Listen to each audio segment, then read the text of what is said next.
भोयर पवार समाजाच्या न्यायासाठी खासदार अमर काळे लढा देत आहेत.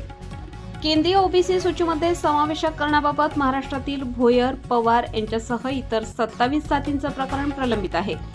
खासदार अमर काळे यांनी 26 मार्च 2025 रोजी लोकसभा अधिवेशनातील 0 तासात हा मुद्दा उपस्थित केला होता. त्यानंतर सामाजिक न्याय मंत्रालयाकडून 25 एप्रिल 2025 रोजी पत्र प्राप्त झाले. मात्र 8 महिने उलटूनही या प्रकरणात पुढील कारवाई झालेली नाही.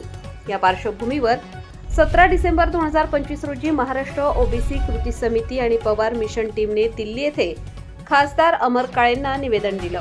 या निवेदनाची त्वरित दखल घेत खासदार काळेंनी केंद्रीय सामाजिक न्याय व अधिकारिता मंत्री वीरेंद्रकुमार खाटीक यांची लोकसभा सदनात भेट घेऊन प्रकरण लवकर निकाली निघावे याबाबत चर्चा केली. या चर्चेनंतर मंत्री खाटीक यांनी 30 डिसेंबर 2025 रोजी भारतीय संविधानाच्या कलम 342 अंतर्गत या प्रकरणावर कारवाई सुरू असल्याचं पत्र खासदार अमर काळेंना दिलं आहे.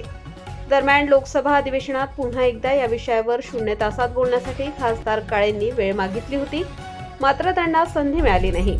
तरी देखील या विषयावर लक्ष वेधण्यासाठी आणि न्याय मिळवण्यासाठी खासदार अमर काळे केंद्रीय गृहमंत्री आणि पंतप्रधानांशी चर्चेचे प्रयत्न करत आहेत, अशी माहिती अखिल भारतीय भोयर पवार महासंघाचे सचिव मोरेश्वर भादे यांनी दिली.